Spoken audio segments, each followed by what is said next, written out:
நானும் அப்பாவும் கொஞ்ச நாள் முன்னாடி ஒரு பீரோ ஆர்டர் குடுத்திருந்தோம். அது இன்னைக்கு ரெடி ஆயிடுச்சுன்னு சொல்லியிருந்தாங்க. ஸோ நாங்க 2 பேரும் தாரமங்கலம் டூ சேலம் தான் போயிருந்தோம். சேலம் போய் ரீச் ஆனதுமே ஏதாவது சாப்பிட்டு போலான்னு தான் நெனச்சோம். அதனால நான் ஐஸ்கிரீம் கேட்டேனா, ஆனா அப்பா இருந்துகிட்டு சில் கிளைமேட்டா இருக்கு. அதனால சளி புடிச்சுக்கும்னு சொல்லி டீ மட்டும் வாங்கி குடுத்தாங்க. அப்புறம் பீரோ எப்படி இருக்குன்னு சொல்லி பார்த்துட்டு இருந்தோம். நாங்க போனது பார்த்தீங்கன்னா மேனுஃபேக்சரிங் பிளேஸ். அங்க தான் ஆர்டர் குடுத்திருந்தோம். ஆக்சுவலா இவ்ளோ நாள் என்னோட ட்ரெஸ் எல்லாமே நான் ஒரு ஸ்டாண்ட்ல தான் வச்சிருந்தேன். அந்த ஸ்டாண்ட்லயே வச்சதுனால ரொம்ப டஸ்ட் ஆயிடுச்சு ட்ரெஸ் எல்லாமே.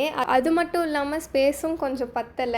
அதனால பீரோ செய்யற இடத்துக்கே வந்து கஸ்டமைஸ் பண்ணி தர சொல்லி கேட்டிருந்தோம். ஸோ நான் எந்த மாதிரி கேட்டனோ அதே மாதிரி எனக்கு பண்ணி கொடுத்தாங்க. அப்புறம் நாங்கள் கேட்ட மாதிரியே இருக்கான்னு சொல்லி எல்லாமே செக் பண்ணிட்டு பேக் பண்ணிட்டு கிளம்பிட்டோம். போகும்போது நானும் இந்த வண்டியிலேயே ஏறிக்கிட்டேன். ஏன்னா டிரைவர் அங்கிளுக்கு வந்து நான் தான் ரூட் சொல்லணும். அதுக்காக இது கொஞ்சம் டிஃப்ரெண்ட்டான பீரோ. ஸோ இந்த பீரோவை நம்ம எப்படியெல்லாம் கஸ்டமைஸ் பண்ணியிருக்கோம்னு சொல்லிட்டு ஒரு ஃபுல் வீடியோ போட்டிருக்கோம். ஆரோ மார்க் ஷோ ஆகிற இடத்துல கிளிக் பண்ணி பாருங்க.